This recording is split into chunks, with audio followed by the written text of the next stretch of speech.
말씀 시작하기 전에 좋아요 버튼을 눌러주시고 구독도 부탁드립니다. 그리고 댓글로 여러분의 기도 제목을 나눠주세요. 함께 기도하겠습니다. 매일 외우지만 정작 무슨 뜻인지 모릅니다. 수백 번 암송했지만 한 번도 제대로 기도한 적이 없을 수 있습니다. 하늘에 계신 우리 아버지, 이 익숙한 문장이 사실은 우리 인생을 완전히 바꿀 수 있는 폭탄 같은 선언이라는 것을 우리는 모르고 있습니다. 여러분, 주기도문을 몇 번이나 외우셨나요? 아마 수천 번, 어쩌면 수만 번 암송하셨을 겁니다. 교회에 나가신 지 오래되신 분이라면 더욱 그러실 테지요. 그런데 정말 놀라운 사실이 있습니다. 우리가 그토록 많이 외운 이 기도가 사실은 우리 삶의 모든 문제에 대한 완벽한 해답을 담고 있다는 겁니다. 경제적 어려움도, 자녀 문제도, 건강의 염려도, 관계의 갈등도, 모든 것에 대한 하나님의 답이 이 기도 안에 숨겨져 있습니다.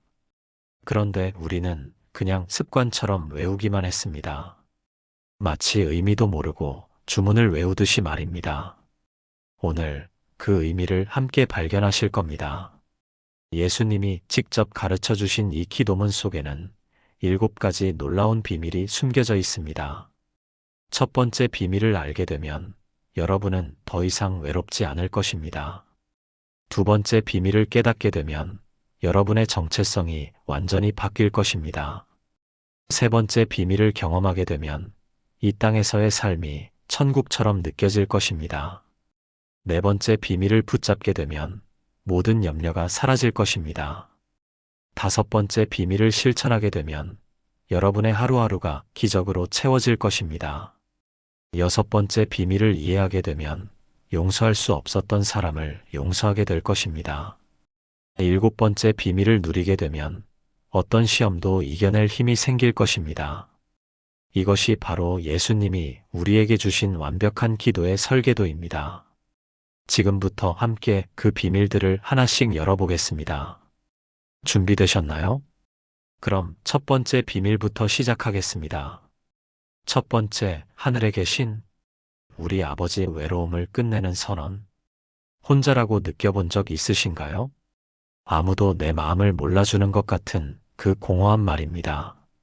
자녀들은 각자 바쁘고 배우자도 내 속마음은 모르는 것 같고 친구들과 함께 있어도 왠지 혼자인 것 같은 그런 외로움이 있지요. 특히 나이가 들수록 그 외로움은 더 깊어집니다. 사람들은 이렇게 말합니다. 세상에 혼자 왔다가 혼자 간다고요. 결국 우리는 다 외로운 존재라고요. 그런데 예수님은 정반대로 가르치십니다. 하늘에 계신 우리 아버지. 이 한 문장이 모든 외로움을 끝냅니다. 마태복음 6장 9절입니다. 그러므로 너희는 이렇게 기도하라. 하늘에 계신 우리 아버지여 이름이 거룩히 여김을 받으시오며. 여기서 예수님이 쓰신 단어를 주목해 보세요. 내 아버지가 아니라 우리 아버지입니다. 이게 무슨 뜻일까요? 여러분이 기도할 때마다 여러분은 혼자가 아니라는 뜻입니다. 전 세계 모든 그리스도인이 함께 한 아버지를 부르고 있다는 뜻입니다. 여러분이 새벽에 혼자 무릎 꿇고 기도할 때 그 순간 전 세계 수억 명의 형제자매가 같은 아버지를 부르고 있습니다. 여러분은 절대 혼자가 아닙니다. 부산에 사시는 박 집사님의 이야기입니다. 70세이신 박 집사님은 남편을 먼저 보내시고 혼자 사십니다. 자녀들은 모두 서울에 있고 명절에나 한 번씩 내려옵니다. 코로나 때는 그것도 못했지요. 박 집사님은 말씀하셨습니다. 밤에 혼자 누워있으면 너무 외롭다고요. 이 세상에 나를 정말 아는 사람이 있기나 한가 싶다고요. 그런데 어느 날 새벽 기도 중에 주기도문을 외우시다가 멈추셨습니다. 하늘에 계신 우리 아버지. 그 순간 깨달으셨답니다. 아, 내가 혼자가 아니구나. 지금 이 순간에도 전 세계 수많은 성도들이 같은 아버지를 부르고 있구나. 나는 거대한 가족의 일원이구나. 그날 이후 박 집사님의 외로움이 사라졌습니다. 여전히 혼자 사시지만 더 이상 외롭지 않으십니다. 왜냐하면 우리 아버지를 부를 때마다 자신이 거대한 하나님 가족의 일원임을 확신하시기 때문입니다. 그리고 더 놀라운 사실이 있습니다. 하늘에 계신 아버지라고 하셨지요? 이것은 우리 아버지가 전능하신 분이라는 뜻입니다. 땅의 아버지는 한계가 있습니다. 아무리 좋은 아버지라도 자녀의 모든 문제를 해결해 줄 수 없습니다. 하지만 하늘에 계신 아버지는 다릅니다. 하늘과 땅을 창조하신 분입니다. 불가능이 없으신 분입니다. 여러분이 해결할 수 없는 그 문제, 하늘에 계신 우리 아버지는 해결하실 수 있습니다. 여러분이 감당할 수 없는 그 고통, 하늘에 계신 우리 아버지는 안아주실 수 있습니다. 이것이 주기도문의 첫 번째 비밀입니다. 여러분은 혼자가 아닙니다. 전능하신 아버지의 자녀이고 수억 명의 형제자매가 있는 거대한 가족의 일원입니다. 오늘부터 주기도문을 외우실 때 이 사실을 기억하세요. 하늘에 계신 우리 아버지라고 부를 때마다 여러분의 외로움은 끝납니다. 두 번째, 이름이 거룩히 여김을 받으시오며 정체성을 회복하는 고백. 누구십니까? 이 질문 앞에서 어떻게 대답하시겠습니까? 누군가의 어머니, 누군가의 아내, 은퇴한 직장인, 그냥 평범한 사람? 우리는 이렇게 자신을 소개합니다. 그런데 정작 나는 누구인지, 내 정체성이 무엇인지 확신하지 못할 때가 많습니다.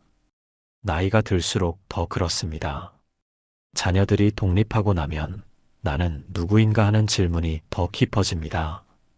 은퇴하고 나면 내 존재 가치가 무엇인가 고민하게 됩니다.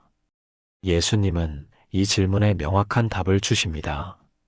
이름이 거룩히 여김을 받으시오며 마태복음 6장 9절의 연속입니다. 하늘에 계신 우리 아버지여, 이름이 거룩히 여김을 받으시오며. 이게 무슨 뜻일까요? 하나님의 이름이 거룩하다는 것을 고백하는 겁니다. 그런데 왜 기도의 제일 앞부분에 이 고백이 나올까요? 그것은 우리의 정체성과 직결되기 때문입니다. 하나님의 이름이 거룩하다는 것은 하나님이 완전히 다른 차원의 존재라는 뜻입니다. 세상의 그 어떤 것과도 비교할 수 없는 유일무이한 분이라는 뜻입니다. 그런데 놀랍게도 그 거룩하신 하나님이 우리의 아버지라는 겁니다. 이것이 우리의 정체성입니다. 여러분은 거룩하신 하나님의 자녀입니다. 이 땅의 그 어떤 신분보다 높은 신분입니다. 대통령의 자녀보다, 재벌의 자녀보다, 유명인의 자녀보다 훨씬 더 귀한 신분입니다. 여러분은 우주의 창조주, 거룩하신 하나님의 자녀입니다. 이것을 정말로 믿으시나요? 대구에 사시는 이 권사님의 이야기입니다. 65세이신 이 권사님은 평생 자존감이 낮으셨습니다. 배우지 못하셨고, 가난한 집안에서 자라셨고, 항상 남과 비교당하며 사셨습니다. 자녀들을 훌륭하게 키우셨지만 정작 본인은 항상 부족하다고 느끼셨습니다. 자녀들이 성공해도 본인은 여전히 보잘것없는 사람이라고 생각하셨습니다. 그런데 어느 주일 설교를 듣다가 충격을 받으셨습니다. 목사님이 이렇게 말씀하셨답니다. 여러분은 거룩하신 하나님의 자녀입니다. 이 정체성 앞에서 세상의 모든 신분은 무의미합니다. 그날 이 권사님은 집에 돌아오셔서 주기도문을 외우시다가 우셨습니다. 하늘에 계신 우리 아버지여, 이름이 거룩히 여김을 받으시오며. 그 순간 깨달으셨답니다. 아, 내가 거룩하신 하나님의 딸이구나. 내가 배우지 못한 것, 가난한 것, 그런 것들이 내 정체성을 결정하는 게 아니구나. 나는 하나님의 자녀구나. 그날 이후 이 권사님의 삶이 바뀌었습니다. 여전히 배운 것도 없고 가진 것도 없지만 당당하게 사십니다. 왜냐하면 거룩하신 하나님의 자녀이시기 때문입니다. 시편 8편 4절에서 5절은 이렇게 말씀합니다. 사람이 무엇이기에 주께서 그를 생각하시며 인자가 무엇이기에 주께서 그를 돌보시나이까. 그를 하나님보다 조금 못하게 하시고 영화와 존귀로 관을 씌우셨나이다. 여러분은 영화와 존귀로 관을 쓴 존재입니다. 거룩하신 하나님의 자녀입니다. 이것이 여러분의 진짜 정체성입니다. 세상이 뭐라고 하든, 사람들이 뭐라고 평가하든, 여러분의 정체성은 변하지 않습니다. 여러분은 거룩하신 하나님의 자녀입니다. 오늘부터 이름이 거룩히 여김을 받으시오며라고 고백할 때마다 여러분의 정체성을 확인하세요. 나는 거룩하신 하나님의 자녀다. 이 고백이 여러분의 삶을 완전히 바꿀 것입니다. 세 번째, 나라가 임하시오며 천국을 이 땅에서 누리는 비밀. 이 땅의 삶이 힘들지 않으신가요? 병원 가는 일, 약 먹는 일, 관절 아픈 일, 경제적 걱정, 자녀 염려. 그래서 우리는 생각합니다. 천국에 가면 좋겠다고요. 이 땅의 고통이 끝나고 영원한 안식을 누리는 그곳 말입니다. 맞습니다. 천국은 분명히 존재하고 우리는 그곳에 갈 것입니다. 그런데 예수님은 놀라운 가르침을 주십니다. 나라가 임하시오며 마태복음 6장 10절입니다. 나라가 임하시오며 뜻이 하늘에서 이루어진 것 같이 땅에서도 이루어지이다. 여기서 나라는 하나님의 나라, 즉 천국을 말합니다. 그런데 주목하세요. 천국에 가게 해달라고 기도하라고 하지 않으셨습니다. 천국이 이 땅에 임하게 해달라고 기도하라고 하셨습니다. 이게 무슨 뜻일까요? 천국이 죽어서 가는 곳만이 아니라 지금 여기서 경험할 수 있는 것이라는 뜻입니다. 하나님의 나라가 여러분의 삶 속으로 들어올 수 있다는 뜻입니다. 그렇다면 하나님의 나라는 어떤 곳일까요? 로마서 14장 17절은 이렇게 말씀합니다.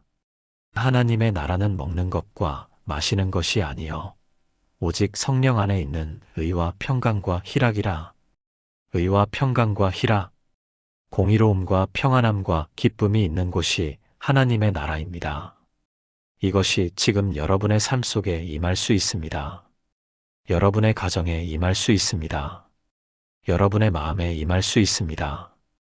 인천에 사시는 최 장로님의 이야기입니다. 68세이신 최 장로님은 몇 년 전 사업에 실패하셨습니다. 평생 모은 재산을 다 잃으셨고 빚까지 지게 되셨습니다. 나이 들어 다시 시작하기도 어려우셨고 매일매일이 고통이었습니다. 천국에 빨리 가고 싶다는 생각만 하셨습니다. 이 땅의 삶이 너무 힘드니까요. 그런데 어느 날 새벽 기도 중에 주기도문을 외우시다가 성령님의 음성을 들으셨습니다. 나라가 임하시오며 그때 깨달으셨답니다. 아, 내가 천국에 가기를 기도할 게 아니라 천국이 내 삶에 임하기를 기도해야 하는구나. 그날부터 최 장로님은 기도 제목을 바꾸셨습니다. 하나님, 제 삶에 당신의 나라가 임하게 하소서. 제 마음에 의와 평강과 희락이 임하게 하소서. 놀라운 일이 일어났습니다. 상황은 여전히 어려웠습니다. 빚은 그대로 있었고 경제적 형편도 나아지지 않았습니다. 하지만 최 장로님의 마음이 바뀌었습니다. 염려가 평안으로 바뀌었습니다. 절망이 희망으로 바뀌었습니다. 하나님의 나라가 그분의 마음에 임했기 때문입니다. 그리고 그 평안한 마음으로 하나하나 문제를 풀어가기 시작하셨습니다. 지금은 빚도 많이 갚으셨고 작은 일이지만 안정적인 수입도 생기셨습니다. 최 장로님은 말씀하십니다. 천국은 죽어서 가는 곳만이 아니라 지금 누리는 것이라고요. 하나님의 나라가 내 삶에 임할 때 이 땅의 삶도 천국이 될 수 있다고요. 여러분의 삶에도 하나님의 나라가 임할 수 있습니다. 병원 침대에서도 좁은 원룸에서도 외로운 저녁 시간에도 하나님의 나라는 임할 수 있습니다. 나라가 임하시오며 이 기도를 드릴 때 여러분은 천국을 지금 여기서 경험하게 될 것입니다. 네 번째, 뜻이 하늘에서 이루어진 것 같이 땅에서도 이루어지이다. 내 뜻을 내려놓는 자요. 내 뜻대로 안 될 때가 많지 않으신가요? 자녀가 내 뜻대로 살지 않습니다. 배우자가 내 뜻대로 행동하지 않습니다. 건강도 내 뜻대로 회복되지 않습니다. 경제도 내 뜻대로 풀리지 않습니다. 그래서 우리는 힘듭니다. 내 계획대로, 내 생각대로, 내 뜻대로 되지 않으니까요. 그런데 예수님은 우리에게 정반대의 기도를 가르치십니다. 뜻이 하늘에서 이루어진 것 같이 땅에서도 이루어지이다. 마태복음 6장 10절의 연속입니다.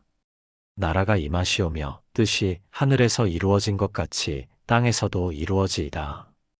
여기서 뜻은 하나님의 뜻입니다. 내 뜻이 아니라 하나님의 뜻이 이루어지게 해달라는 기도입니다. 이것은 포기가 아닙니다. 체념도 아닙니다. 오히려 가장 지혜로운 선택입니다. 왜냐하면 하나님의 뜻이 우리의 뜻보다 훨씬 좋기 때문입니다. 이사야 55장 8절에서 9절은 이렇게 말씀합니다. 이는 내 생각이 너희의 생각과 다르며 내 길은 너희의 길과 다름이니라. 여호와의 말씀이니라. 이는 하늘이 땅보다 높음같이 내 길은 너희의 길보다 높으며 내 생각은 너희의 생각보다 높음이니라. 하나님의 생각이 우리의 생각보다 높습니다. 하나님의 계획이 우리의 계획보다 좋습니다. 그런데 우리는 자꾸 내 뜻을 고집합니다. 내가 세운 계획이 최선이라고 생각합니다. 광주에 사시는 김 집사님의 이야기입니다. 63세이신 김 집사님은 아들이 하나 있습니다. 그 아들을 의사로 만들고 싶으셨습니다. 어릴 때부터 공부를 시키셨고 좋은 학원을 보내셨고 온갖 투자를 하셨습니다. 김 집사님의 뜻은 분명했습니다. 우리 아들은 반드시 의사가 되어야 한다. 그런데 아들은 의대에 떨어졌습니다. 한 번, 두 번, 세 번, 재수, 삼수를 해도 의대는 안 되었습니다. 김 집사님은 절망하셨습니다. 내 뜻대로 안 되니까요. 그런데 아들이 말했습니다. 엄마, 나는 음악을 하고 싶어요. 김 집사님은 화가 나셨습니다. 음악으로 뭘 먹고 사느냐고요. 하지만 아들은 고집했고 결국 음악을 전공하게 되었습니다. 김 집사님은 몇 년 동안 그것을 받아들이지 못하셨습니다. 교회에서 주기도문을 외우면서도 뜻이 이루어지이다라는 부분은 건성으로 넘기셨습니다. 내 뜻이 이루어지지 않았는데 무슨 기도냐고 생각하셨습니다. 그런데 몇 년이 지난 후 아들이 유명한 찬양 사역자가 되었습니다. 아들의 음악을 통해 수많은 사람들이 은혜를 받고 위로를 받았습니다. 그때 김 집사님은 깨달으셨습니다. 아, 하나님의 뜻이 내 뜻보다 좋았구나. 내가 의사로 만들려고 했지만 하나님은 찬양 사역자로 부르셨구나. 하나님의 계획이 내 계획보다 훨씬 좋았구나. 지금 김 집사님은 주기도문을 외우실 때마다 이 부분에서 눈물을 흘리십니다. 뜻이 하늘에서 이루어진 것 같이 땅에서도 이루어지이다. 하나님의 뜻이 내 뜻보다 좋다는 것을 경험하셨기 때문입니다. 여러분의 삶에도 내 뜻대로 안 되는 일이 있으신가요? 그것은 어쩌면 하나님의 더 좋은 뜻이 이루어지고 있는 과정일 수 있습니다. 내 뜻을 내려놓으세요. 하나님의 뜻이 이루어지도록 기도하세요. 그것이 가장 지혜로운 선택이고 가장 복된 길입니다. 다섯 번째, 오늘 우리에게 일용할 양식을 주시옵고 내일 걱정을 끝내는 믿음.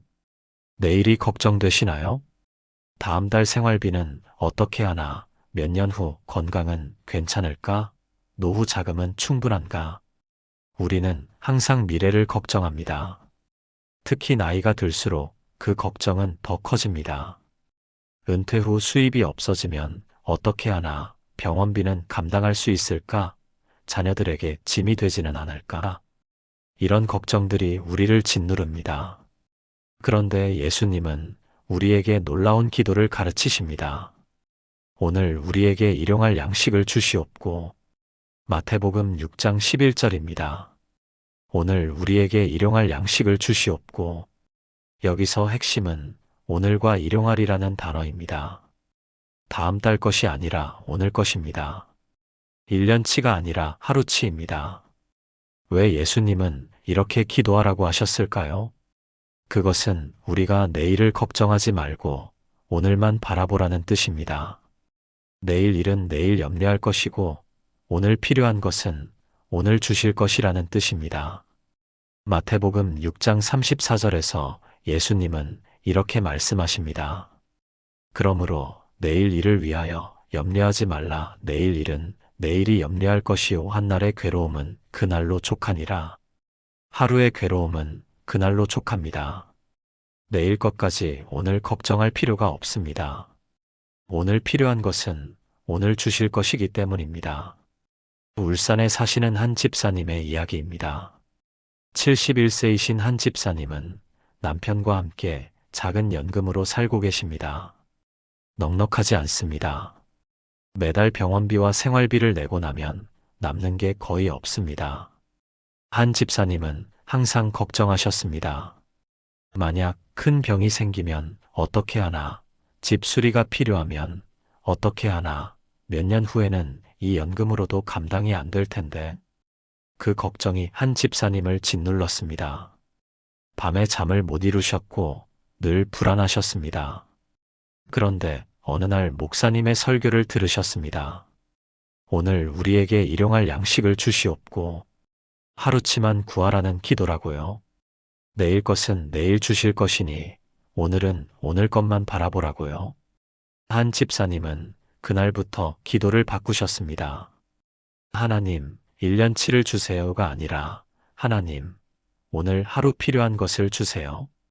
놀라운 일이 일어났습니다. 상황은 변하지 않았습니다. 여전히 연금은 적었고 여전히 넉넉하지 않았습니다. 하지만 한 집사님의 마음이 바뀌었습니다. 내일 걱정이 사라졌습니다. 왜냐하면 오늘 필요한 것은 오늘 주신다는 것을 믿었기 때문입니다. 그리고 정말로 그랬습니다. 매달 걱정했지만 매달 필요한 것이 채워졌습니다. 때로는 예상치 못한 곳에서 도움이 왔고, 때로는 지출이 줄어들었고, 때로는 작은 수입이 생겼습니다. 하나님은 정말로 일용할 양식을 매일 주셨습니다. 한 집사님은 말씀하십니다. 내일 걱정하느라 오늘을 망치지 말라고요. 오늘 필요한 것은 오늘 주실 거라고요. 출애굽기 16장에 나오는 만나 이야기를 기억하시나요? 하나님은 광야에서 이스라엘 백성들에게 매일 만나를 주셨습니다. 하루치만 주셨습니다. 욕심내서 이틀치를 모으면 썩어버렸습니다. 왜냐하면 내일 것은 내일 주실 것이기 때문입니다. 오늘 것만 오늘 먹으라는 뜻입니다. 여러분도 마찬가지입니다. 오늘 필요한 것은 오늘 주실 것입니다. 내일 것은 내일 주실 것입니다. 그러니 내일을 걱정하지 마세요. 오늘만 바라보세요. 오늘 우리에게 일용할 양식을 주시옵고 이 기도가 여러분의 모든 내일 걱정을 끝낼 것입니다. 6번째, 우리가 우리에게 죄 지은 자를 사하여 준 것 같이 우리 죄를 사하여 주시옵고 용서의 능력을 회복하는 열쇠. 용서할 수 없는 사람이 있으신가요? 너무 깊이 상처를 준 사람, 변명의 여지가 없는 사람, 도저히 이해할 수 없는 사람. 우리는 그런 사람들을 마음에 품고 삽니다. 그리고 그 미움이 우리를 힘들게 합니다. 밤에 잠을 이루지 못하고 그 사람 생각만 하면 화가 치밀어 오르고 마음이 평안하지 못합니다. 예수님은 우리에게 용서하라고 말씀하십니다. 그런데 단순히 용서하라고만 하시지 않습니다. 우리가 우리에게 죄 지은 자를 사하여 준 것 같이 우리 죄를 사하여 주시옵고 마태복음 6장 12절입니다. 우리가 우리에게 죄 지은 자를 사하여 준 것 같이 우리 죄를 사하여 주시옵고 이 말씀은 충격적입니다. 내가 남을 용서한 만큼 하나님이 나를 용서하신다는 뜻입니다. 내가 남을 용서하지 않으면 하나님도 나를 용서하지 않으신다는 뜻입니다. 마태복음 6장 14절에서 15절에서 예수님은 더 분명하게 말씀하십니다. 너희가 사람의 잘못을 용서하면 너희 하늘 아버지께서도 너희 잘못을 용서하시려니와 너희가 사람의 잘못을 용서하지 아니하면 너희 아버지께서도 너희 잘못을 용서하지 아니하시리라. 이것은 조건입니다. 내가 용서해야 하나님이 나를 용서하신다는 조건입니다. 왜 예수님은 이렇게 엄격한 조건을 다셨을까요? 그것은 용서가 그만큼 중요하기 때문입니다. 용서하지 않고는 우리가 자유로울 수 없기 때문입니다. 용서하지 않는 사람은 미움의 감옥에 갇혀 살게 됩니다. 그 감옥에서 벗어나는 유일한 방법은 용서입니다. 전주에 사시는 송 권사님의 이야기입니다. 66세이신 송 권사님은 10년 전 큰 상처를 받으셨습니다. 가장 믿었던 친구에게 배신을 당하셨습니다. 돈 문제였습니다. 친구는 송 권사님께 큰 돈을 빌려갔고 갚지 않았습니다. 연락도 끊었습니다. 송 권사님은 그 친구를 용서할 수 없었습니다. 교회에서 용서하라는 말씀을 들어도 그건 불가능하다고 생각하셨습니다. 10년 동안 그 미움을 품고 사셨습니다.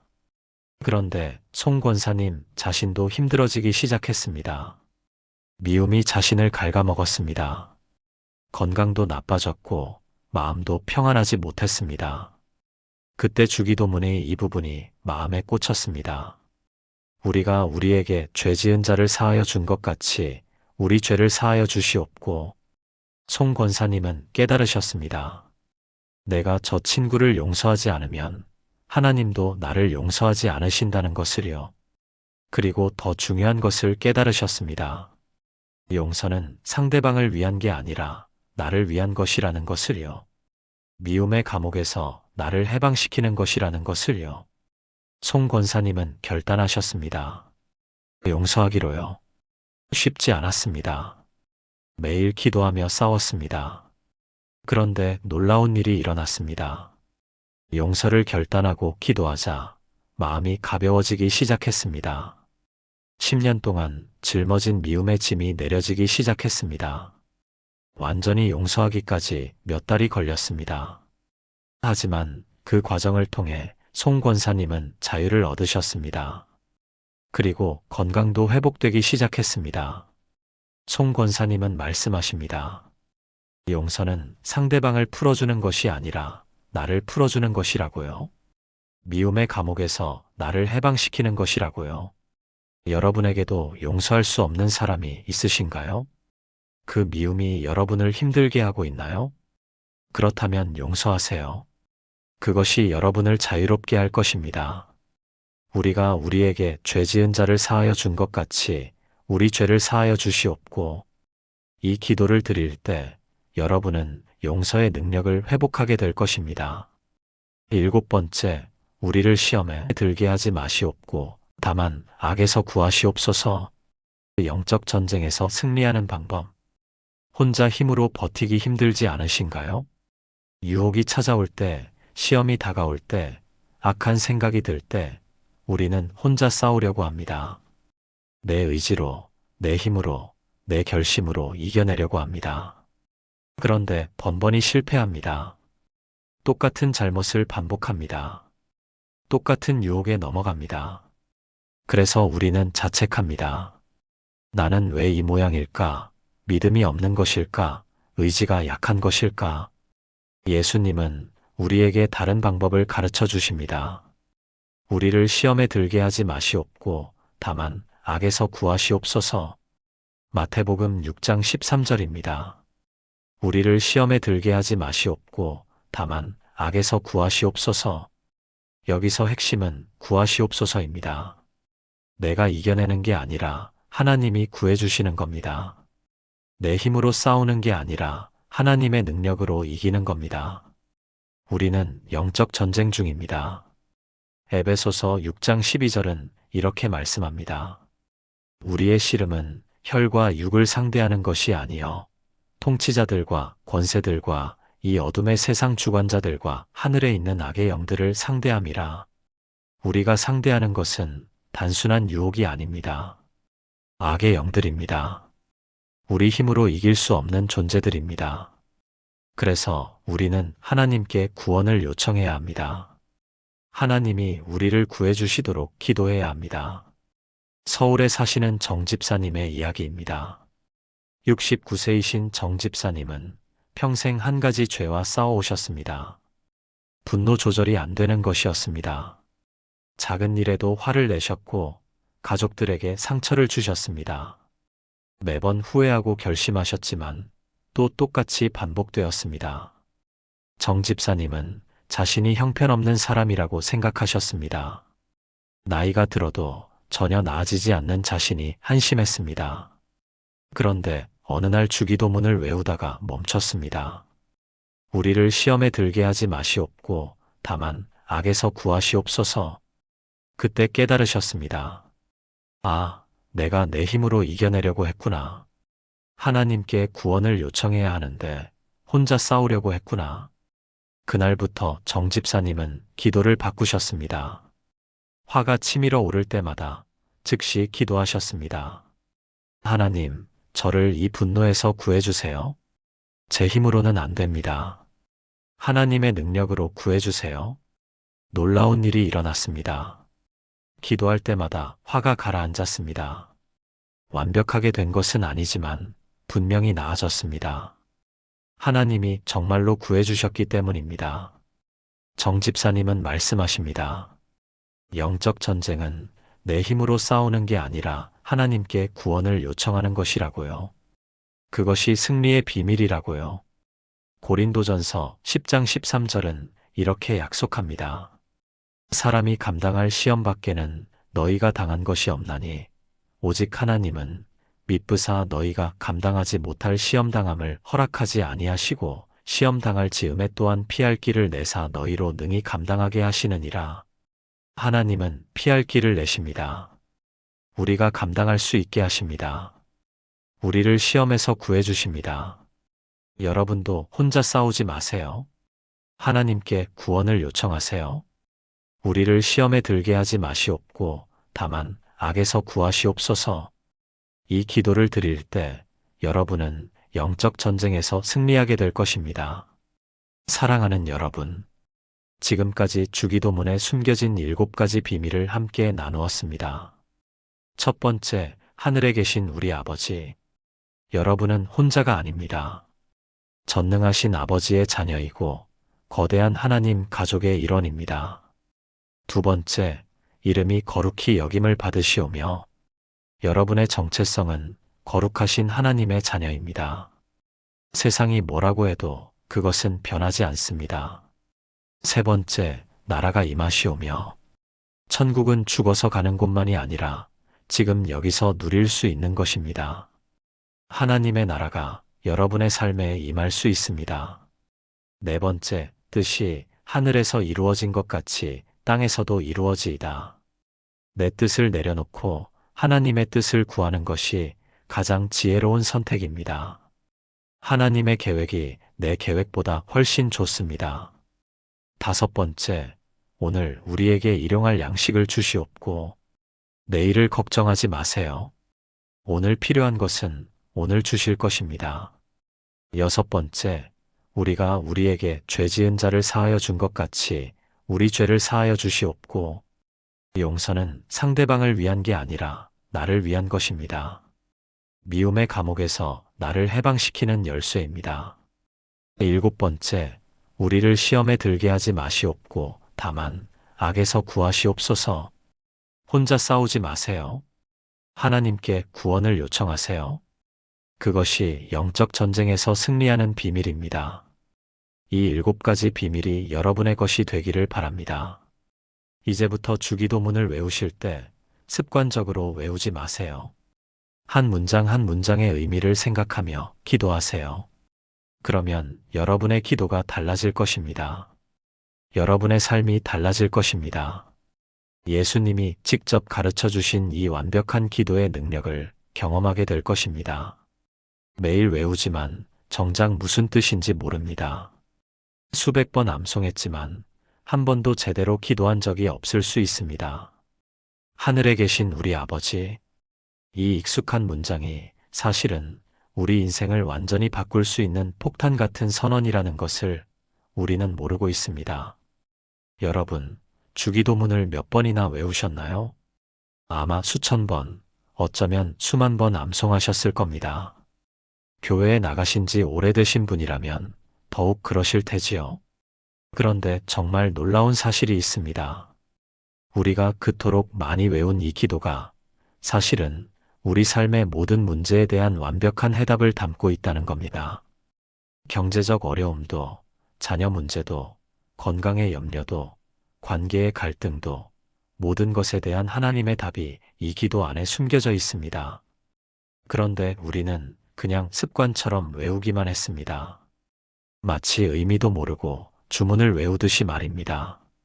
오늘 그 의미를 함께 발견하실 겁니다. 예수님이 직접 가르쳐 주신 이 기도문 속에는 7가지 놀라운 비밀이 숨겨져 있습니다. 첫 번째 비밀을 알게 되면 여러분은 더 이상 외롭지 않을 것입니다.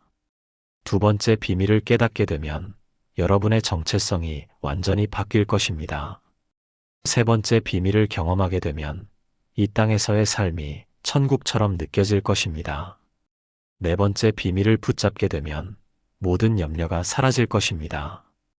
다섯 번째 비밀을 실천하게 되면 여러분의 하루하루가 기적으로 채워질 것입니다. 여섯 번째 비밀을 이해하게 되면 용서할 수 없었던 사람을 용서하게 될 것입니다. 일곱 번째 비밀을 누리게 되면 어떤 시험도 이겨낼 힘이 생길 것입니다. 이것이 바로 예수님이 우리에게 주신 완벽한 기도의 설계도입니다. 지금부터 함께 그 비밀들을 하나씩 열어보겠습니다. 준비되셨나요? 그럼 첫 번째 비밀부터 시작하겠습니다. 첫 번째, 하늘에 계신 우리 아버지 외로움을 끝내는 선언. 혼자라고 느껴본 적 있으신가요? 아무도 내 마음을 몰라주는 것 같은 그 공허한 말입니다.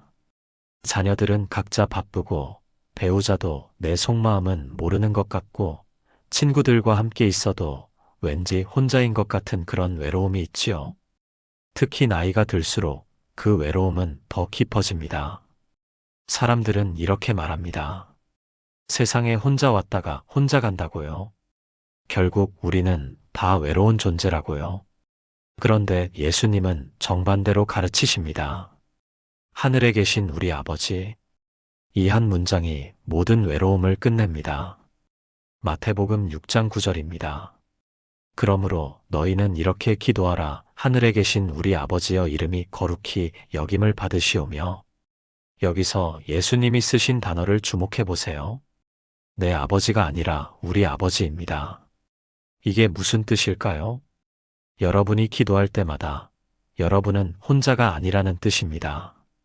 전 세계 모든 그리스도인이 함께 한 아버지를 부르고 있다는 뜻입니다. 여러분이 새벽에 혼자 무릎 꿇고 기도할 때 그 순간 전 세계 수억 명의 형제자매가 같은 아버지를 부르고 있습니다. 여러분은 절대 혼자가 아닙니다. 부산에 사시는 박 집사님의 이야기입니다. 70세이신 박 집사님은 남편을 먼저 보내시고 혼자 사십니다. 자녀들은 모두 서울에 있고 명절에나 한 번씩 내려옵니다. 코로나 때는 그것도 못했지요. 박 집사님은 말씀하셨습니다. 밤에 혼자 누워있으면 너무 외롭다고요. 이 세상에 나를 정말 아는 사람이 있기나 한가 싶다고요.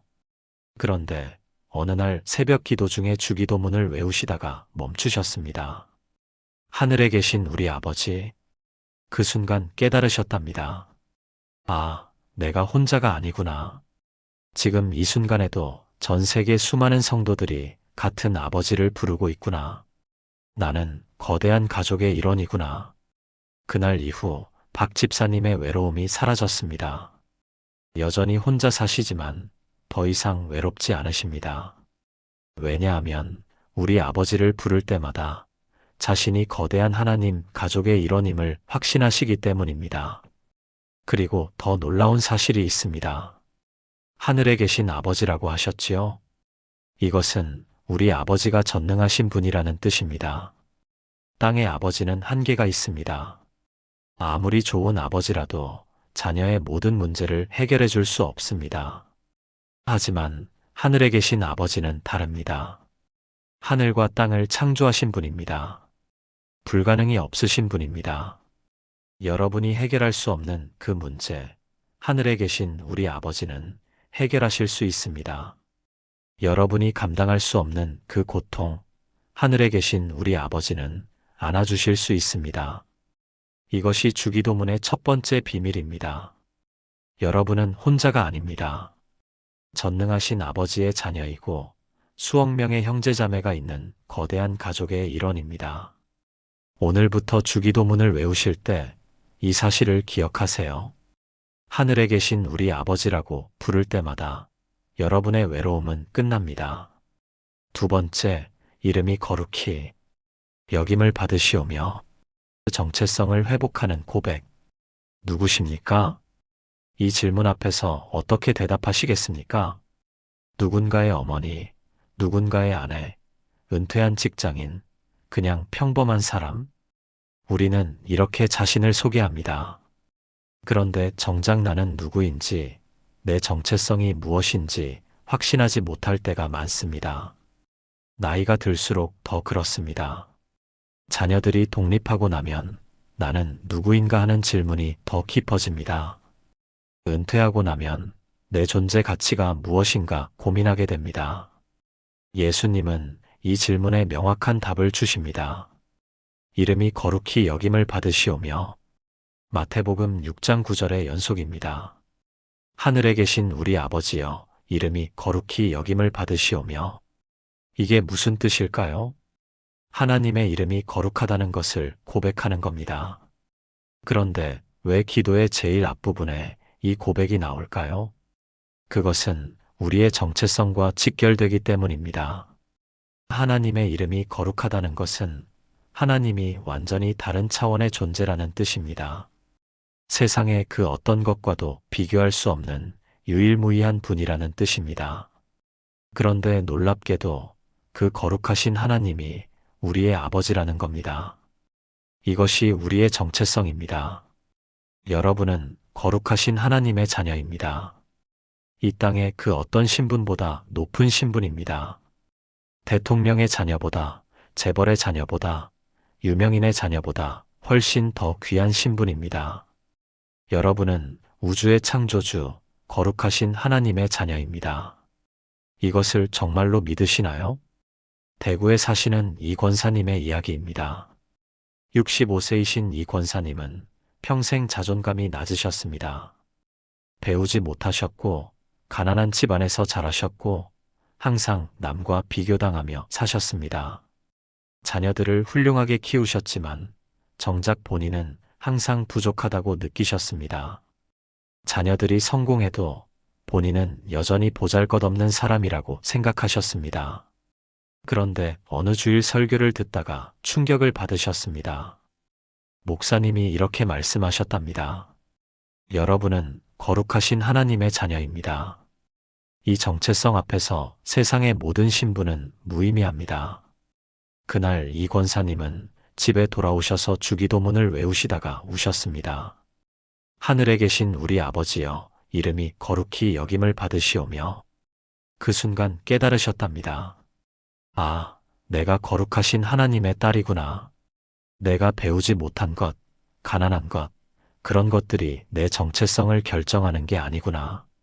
나는 하나님의 자녀구나. 그날 이후 이 권사님의 삶이 바뀌었습니다. 여전히 배운 것도 없고 가진 것도 없지만 당당하게 사십니다. 왜냐하면 거룩하신 하나님의 자녀이시기 때문입니다. 시편 8편 4절에서 5절은 이렇게 말씀합니다. 사람이 무엇이기에 주께서 그를 생각하시며 인자가 무엇이기에 주께서 그를 돌보시나이까. 그를 하나님보다 조금 못하게 하시고 영화와 존귀로 관을 씌우셨나이다. 여러분은 영화와 존귀로 관을 쓴 존재입니다. 거룩하신 하나님의 자녀입니다. 이것이 여러분의 진짜 정체성입니다. 세상이 뭐라고 하든, 사람들이 뭐라고 평가하든 여러분의 정체성은 변하지 않습니다. 여러분은 거룩하신 하나님의 자녀입니다. 오늘부터 이름이 거룩히 여김을 받으시오며라고 고백할 때마다 여러분의 정체성을 확인하세요. 나는 거룩하신 하나님의 자녀다. 이 고백이 여러분의 삶을 완전히 바꿀 것입니다. 세 번째, 나라가 임하시오며 천국을 이 땅에서 누리는 비밀. 이 땅의 삶이 힘들지 않으신가요? 병원 가는 일, 약 먹는 일, 관절 아픈 일, 경제적 걱정, 자녀 염려. 그래서 우리는 생각합니다. 천국에 가면 좋겠다고요. 이 땅의 고통이 끝나고 영원한 안식을 누리는 그곳 말입니다. 맞습니다. 천국은 분명히 존재하고 우리는 그곳에 갈 것입니다. 그런데 예수님은 놀라운 가르침을 주십니다. 나라가 임하시오며 마태복음 6장 10절입니다. 나라가 임하시오며 뜻이 하늘에서 이루어진 것 같이 땅에서도 이루어지이다. 여기서 나라는 하나님의 나라, 즉 천국을 말합니다. 그런데 주목하세요. 천국에 가게 해달라고 기도하라고 하지 않으셨습니다. 천국이 이 땅에 임하게 해달라고 기도하라고 하셨습니다. 이게 무슨 뜻일까요? 천국이 죽어서 가는 곳만이 아니라 지금 여기서 경험할 수 있는 것이라는 뜻입니다. 하나님의 나라가 여러분의 삶 속으로 들어올 수 있다는 뜻입니다. 그렇다면 하나님의 나라는 어떤 곳일까요? 로마서 14장 17절은 이렇게 말씀합니다. 하나님의 나라는 먹는 것과 마시는 것이 아니요 오직 성령 안에 있는 의와 평강과 희락이라. 의와 평강과 희락, 공의로움과 평안함과 기쁨이 있는 곳이 하나님의 나라입니다. 이것이 지금 여러분의 삶 속에 임할 수 있습니다. 여러분의 가정에 임할 수 있습니다. 여러분의 마음에 임할 수 있습니다. 인천에 사시는 최 장로님의 이야기입니다. 68세이신 최 장로님은 몇 년 전 사업에 실패하셨습니다. 평생 모은 재산을 다 잃으셨고 빚까지 지게 되셨습니다. 나이 들어 다시 시작하기도 어려우셨고 매일매일이 고통이었습니다. 천국에 빨리 가고 싶다는 생각만 하셨습니다. 이 땅의 삶이 너무 힘드니까요. 그런데 어느 날 새벽 기도 중에 주기도문을 외우시다가 성령님의 음성을 들으셨습니다. 나라가 임하시오며 그때 깨달으셨답니다. 아, 내가 천국에 가기를 기도할 게 아니라 천국이 내 삶에 임하기를 기도해야 하는구나. 그날부터 최 장로님은 기도 제목을 바꾸셨습니다. 하나님, 제 삶에 당신의 나라가 임하게 하소서. 제 마음에 의와 평강과 희락이 임하게 하소서. 놀라운 일이 일어났습니다. 상황은 여전히 어려웠습니다. 빚은 그대로 있었고 경제적 형편도 나아지지 않았습니다. 하지만 최 장로님의 마음이 바뀌었습니다. 염려가 평안으로 바뀌었습니다. 절망이 희망으로 바뀌었습니다. 하나님의 나라가 그분의 마음에 임했기 때문입니다. 그리고 그 평안한 마음으로 하나하나 문제를 풀어가기 시작하셨습니다. 지금은 빚도 많이 갚으셨고 작은 일이지만 안정적인 수입도 생기셨습니다. 최 장로님은 말씀하십니다. 천국은 죽어서 가는 곳만이 아니라 지금 누리는 것이라고요. 하나님의 나라가 내 삶에 임할 때 이 땅의 삶도 천국이 될 수 있다고요. 여러분의 삶에도 하나님의 나라가 임할 수 있습니다. 병원 침대에서도 좁은 원룸에서도 외로운 저녁 시간에도 하나님의 나라는 임할 수 있습니다. 나라가 임하시오며 이 기도를 드릴 때 여러분은 천국을 지금 여기서 경험하게 될 것입니다. 네 번째, 뜻이 하늘에서 이루어진 것 같이 땅에서도 이루어지이다. 내 뜻을 내려놓는 자유. 내 뜻대로 안 될 때가 많지 않으신가요? 자녀가 내 뜻대로 살지 않습니다. 배우자가 내 뜻대로 행동하지 않습니다. 건강도 내 뜻대로 회복되지 않습니다. 경제도 내 뜻대로 풀리지 않습니다. 그래서 우리는 힘듭니다. 내 계획대로, 내 생각대로, 내 뜻대로 되지 않으니까요. 그런데 예수님은 우리에게 정반대의 기도를 가르치십니다. 뜻이 하늘에서 이루어진 것 같이 땅에서도 이루어지이다. 마태복음 6장 10절의 연속입니다. 나라가 임하시오며 뜻이 하늘에서 이루어진 것 같이 땅에서도 이루어지이다. 여기서 뜻은 하나님의 뜻입니다. 내 뜻이 아니라 하나님의 뜻이 이루어지게 해달라는 기도입니다. 이것은 포기가 아닙니다. 체념도 아닙니다. 오히려 가장 지혜로운 선택입니다. 왜냐하면 하나님의 뜻이 우리의 뜻보다 훨씬 좋기 때문입니다. 이사야 55장 8절에서 9절은 이렇게 말씀합니다. 이는 내 생각이 너희의 생각과 다르며 내 길은 너희의 길과 다름이니라. 여호와의 말씀이니라. 이는 하늘이 땅보다 높음같이 내 길은 너희의 길보다 높으며 내 생각은 너희의 생각보다 높음이니라.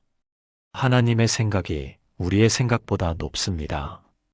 하나님의 계획이 우리의 계획보다 좋습니다. 그런데 우리는 자꾸 내 뜻을 고집합니다. 내가 세운 계획이 최선이라고 생각합니다. 광주에 사시는 김 집사님의 이야기입니다. 63세이신 김 집사님은 아들이 하나 있습니다. 그 아들을 의사로 만들고 싶으셨습니다. 어릴 때부터 공부를 시키셨고 좋은 학원을 보내셨고 온갖 투자를 하셨습니다. 김 집사님의 뜻은 분명했습니다. 우리 아들은 반드시 의사가 되어야 한다. 그런데 아들은 의대에 떨어졌습니다. 한 번, 두 번, 세 번, 재수, 삼수를 해도 의대는 안 되었습니다. 김 집사님은 절망하셨습니다. 내 뜻대로 안 되니까요. 그런데 아들이 말했습니다. 엄마, 나는 음악을 하고 싶어요. 김 집사님은 화가 나셨습니다. 음악으로 뭘 먹고 사느냐고요. 하지만 아들은 고집했고 결국 음악을 전공하게 되었습니다. 김 집사님은 몇 년 동안 그것을 받아들이지 못하셨습니다. 교회에서 주기도문을 외우면서도 뜻이 이루어지이다라는 부분은 건성으로 넘기셨습니다. 내 뜻이 이루어지지 않았는데 무슨 기도냐고 생각하셨습니다. 그런데 몇 년이 지난 후 아들이 유명한 찬양 사역자가 되었습니다. 아들의 음악을 통해 수많은 사람들이 은혜를 받고 위로를 받았습니다. 그때 김 집사님은 깨달으셨습니다. 아, 하나님의 뜻이 내 뜻보다 좋았구나. 내가 의사로 만들려고 했지만 하나님은 찬양 사역자로 부르셨구나. 하나님의 계획이 내 계획보다 훨씬 좋았구나. 지금 김 집사님은 주기도문을 외우실 때마다 이 부분에서 눈물을 흘리십니다. 뜻이 하늘에서 이루어진 것 같이 땅에서도 이루어지이다. 하나님의 뜻이 내 뜻보다 좋다는 것을 경험하셨기 때문입니다. 여러분의 삶에도 내 뜻대로 안 되는 일이 있으신가요? 그것은 어쩌면 하나님의 더 좋은 뜻이 이루어지고 있는 과정일 수 있습니다. 내 뜻을 내려놓으세요. 하나님의 뜻이 이루어지도록 기도하세요. 그것이 가장 지혜로운 선택이고 가장 복된 길입니다. 5번째, 오늘 우리에게 일용할 양식을 주시옵고 내일 걱정을 끝내는 믿음. 내일이 걱정되시나요? 다음 달 생활비는 어떻게 하나? 몇 년 후 건강은 괜찮을까? 노후 자금은 충분한가? 우리는 항상 미래를 걱정합니다. 특히 나이가 들수록 그 걱정은 더 커집니다. 은퇴 후 수입이 없어지면 어떻게 하나? 병원비는 감당할 수 있을까? 자녀들에게 짐이 되지는 않을까? 이런 걱정들이 우리를 짓누릅니다. 그런데 예수님은 우리에게 놀라운 기도를 가르치십니다. 오늘 우리에게 일용할 양식을 주시옵고. 마태복음 6장 11절입니다. 오늘 우리에게 일용할 양식을 주시옵고. 여기서 핵심은 오늘과 일용할이라는 단어입니다. 다음 달 것이 아니라 오늘 것입니다. 1년치가 아니라 하루치입니다. 왜 예수님은 이렇게 기도하라고 하셨을까요? 그것은 우리가 내일을 걱정하지 말고 오늘만 바라보라는 뜻입니다. 내일 일은 내일 염려할 것이고 오늘 필요한 것은 오늘 주실 것이라는 뜻입니다. 마태복음 6장 34절에서 예수님은 이렇게 말씀하십니다. 그러므로 내일 일을 위하여 염려하지 말라. 내일 일은 내일이 염려할 것이요 한날의 괴로움은 그날로 족하니라. 하루의 괴로움은 그날로 족합니다. 내일 것까지 오늘 걱정할 필요가 없습니다.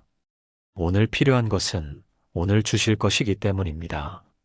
울산에 사시는 한 집사님의 이야기입니다. 71세이신 한 집사님은 남편과 함께 작은 연금으로 살고 계십니다. 넉넉하지 않습니다. 매달 병원비와 생활비를 내고 나면 남는 게 거의 없습니다. 한 집사님은 항상 걱정하셨습니다. 만약 큰 병이 생기면 어떻게 하나, 집 수리가 필요하면 어떻게 하나, 몇 년 후에는 이 연금으로도 감당이 안 될 텐데, 그 걱정이 한 집사님을 짓눌렀습니다. 밤에 잠을 못 이루셨고 늘 불안하셨습니다. 그런데 어느 날 목사님의 설교를 들으셨습니다. 오늘 우리에게 일용할 양식을 주시옵고 하루치만 구하라는 기도라고요. 내일 것은 내일 주실 것이니 오늘은 오늘 것만 바라보라고요. 한 집사님은 그날부터 기도를 바꾸셨습니다. 하나님, 1년치를 주세요가 아니라 하나님, 오늘 하루 필요한 것을 주세요. 놀라운 일이 일어났습니다. 상황은 변하지 않았습니다. 여전히 연금은 적었고 여전히 넉넉하지 않았습니다. 하지만 한 집사님의 마음이 바뀌었습니다. 내일 걱정이 사라졌습니다. 왜냐하면 오늘 필요한 것은 오늘 주신다는 것을 믿었기 때문입니다. 그리고 정말로 그랬습니다. 매달 걱정했지만 매달 필요한 것이 채워졌습니다. 때로는 예상치 못한 곳에서 도움이 왔고, 때로는 지출이 줄어들었고, 때로는 작은 수입이 생겼습니다. 하나님은 정말로 일용할 양식을 매일 주셨습니다. 한 집사님은 말씀하십니다. 내일 걱정하느라 오늘을 망치지 말라고요. 오늘 필요한 것은 오늘 주실 거라고요. 출애굽기 16장에 나오는 만나 이야기를 기억하시나요? 하나님은 광야에서 이스라엘 백성들에게 매일 만나를 주셨습니다. 하루치만 주셨습니다. 욕심내서 이틀치를 모으면 썩어버렸습니다. 왜냐하면 내일 것은 내일 주실 것이기 때문입니다. 오늘 것만 오늘 먹으라는 뜻입니다. 여러분도 마찬가지입니다. 오늘 필요한 것은 오늘 주실 것입니다. 내일 것은 내일 주실 것입니다. 그러니 내일을 걱정하지 마세요. 오늘만 바라보세요. 오늘 우리에게 일용할 양식을 주시옵고, 이 기도가 여러분의 모든 내일 걱정을 끝낼 것입니다. 6번째, 우리가 우리에게 죄 지은 자를 사하여 준 것 같이 우리 죄를 사하여 주시옵고, 용서의 능력을 회복하는 열쇠. 용서할 수 없는 사람이 있으신가요? 너무 깊이 상처를 준 사람, 변명의 여지가 없는 사람, 도저히 이해할 수 없는 사람. 우리는 그런 사람들을 마음에 품고 삽니다.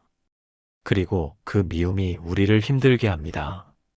밤에 잠을 이루지 못하고 그 사람 생각만 하면 화가 치밀어 오르고 마음이 평안하지 못합니다.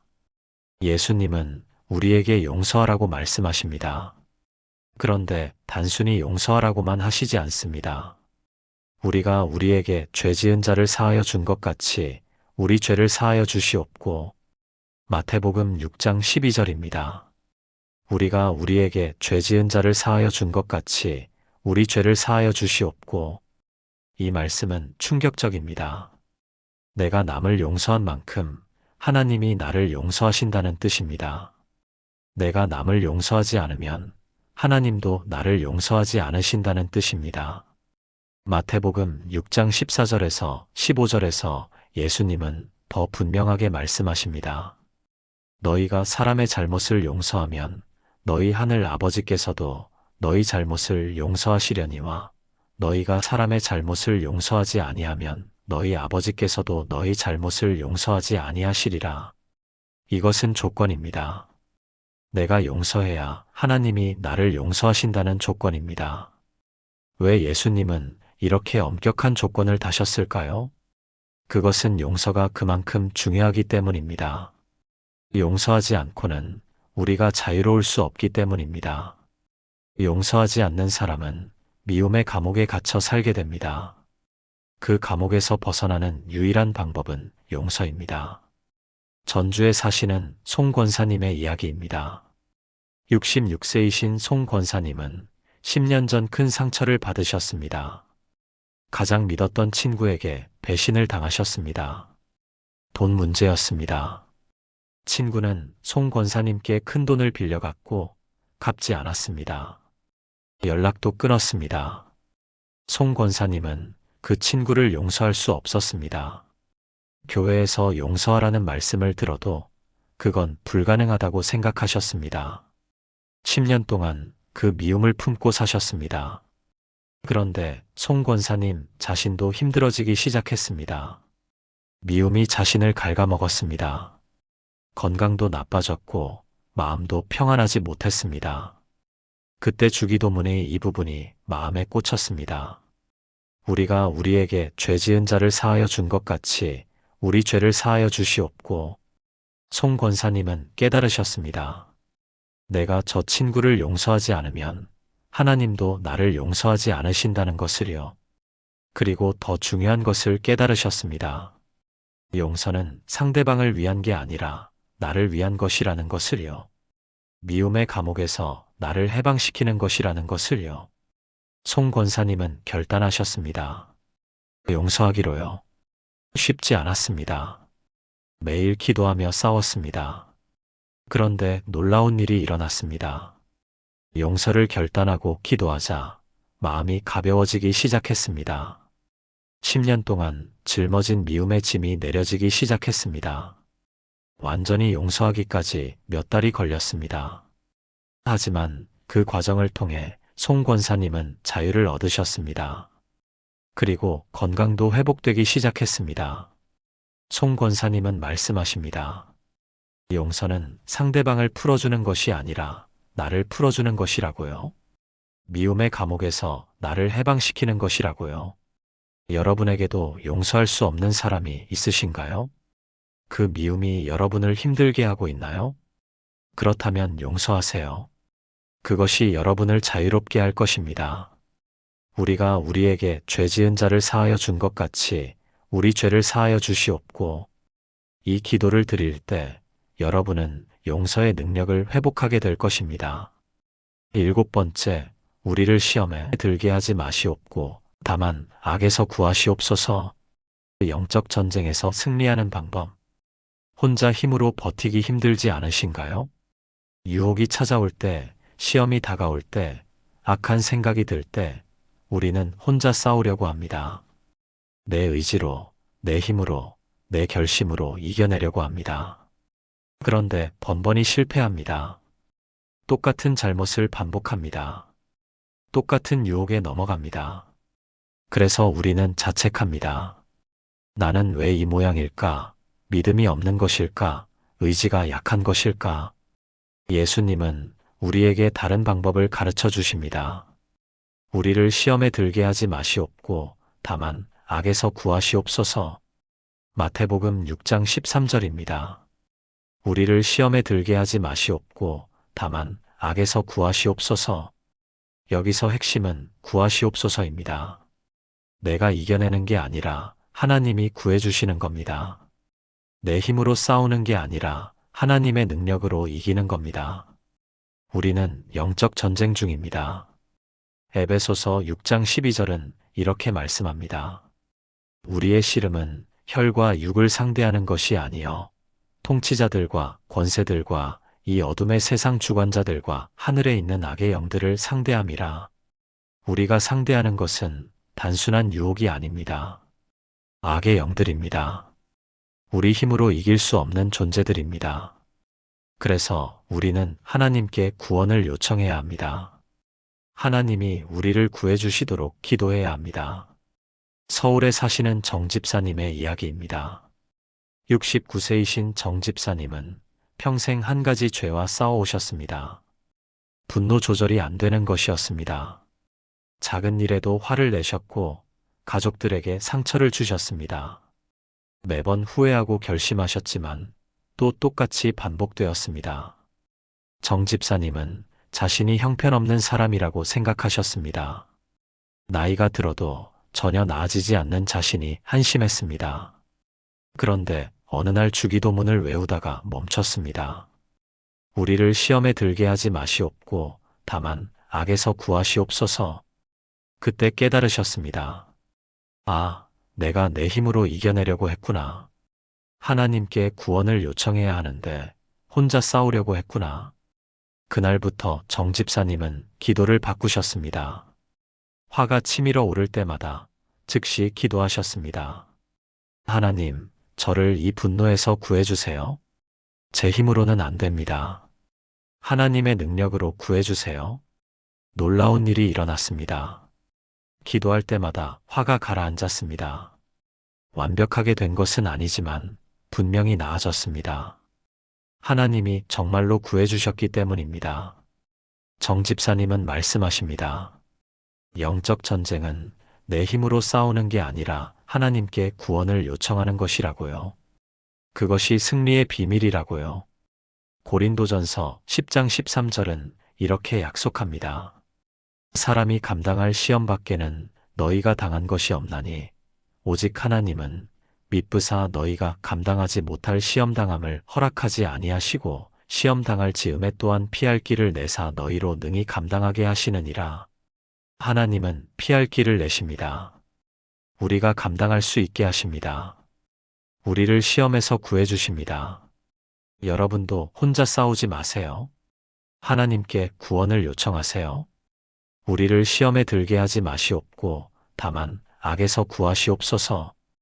이 기도를 드릴 때 여러분은 영적 전쟁에서 승리하게 될 것입니다. 사랑하는 여러분, 지금까지 주기도문에 숨겨진 7가지 비밀을 함께 나누었습니다. 첫 번째, 하늘에 계신 우리 아버지. 여러분은 혼자가 아닙니다. 전능하신 아버지의 자녀이고 거대한 하나님 가족의 일원입니다. 두 번째, 이름이 거룩히 여김을 받으시오며 여러분의 정체성은 거룩하신 하나님의 자녀입니다. 세상이 뭐라고 해도 그것은 변하지 않습니다. 세 번째, 나라가 임하시오며 천국은 죽어서 가는 곳만이 아니라 지금 여기서 누릴 수 있는 것입니다. 하나님의 나라가 여러분의 삶에 임할 수 있습니다. 네 번째, 뜻이 하늘에서 이루어진 것 같이 땅에서도 이루어지이다. 내 뜻을 내려놓고 하나님의 뜻을 구하는 것이 가장 지혜로운 선택입니다. 하나님의 계획이 내 계획보다 훨씬 좋습니다. 다섯 번째, 오늘 우리에게 일용할 양식을 주시옵고 내일을 걱정하지 마세요. 오늘 필요한 것은 오늘 주실 것입니다. 여섯 번째, 우리가 우리에게 죄 지은 자를 사하여 준 것 같이 우리 죄를 사하여 주시옵고 용서는 상대방을 위한 게 아니라 나를 위한 것입니다. 미움의 감옥에서 나를 해방시키는 열쇠입니다. 일곱 번째, 우리를 시험에 들게 하지 마시옵고 다만 악에서 구하시옵소서. 혼자 싸우지 마세요. 하나님께 구원을 요청하세요. 그것이 영적 전쟁에서 승리하는 비밀입니다. 이 7가지 비밀이 여러분의 것이 되기를 바랍니다. 이제부터 주기도문을 외우실 때 습관적으로 외우지 마세요. 한 문장 한 문장의 의미를 생각하며 기도하세요. 그러면 여러분의 기도가 달라질 것입니다. 여러분의 삶이 달라질 것입니다. 예수님이 직접 가르쳐 주신 이 완벽한 기도의 능력을 경험하게 될 것입니다. 오늘 말씀이 여러분의 마음에 닿았다면 좋아요를 눌러주시고 구독 버튼도 눌러주세요. 그리고 댓글로 아멘이라고 고백해 주시면 감사하겠습니다. 여러분의 가정에 하나님의 평강이 가득하기를 기도합니다. 여러분의 마음에 주님의 위로가 넘치기를 기도합니다. 여러분의 삶에 하늘의 축복이 쏟아지기를 기도합니다. 하늘에 계신 우리 아버지의 이름으로 축복합니다. 감사합니다.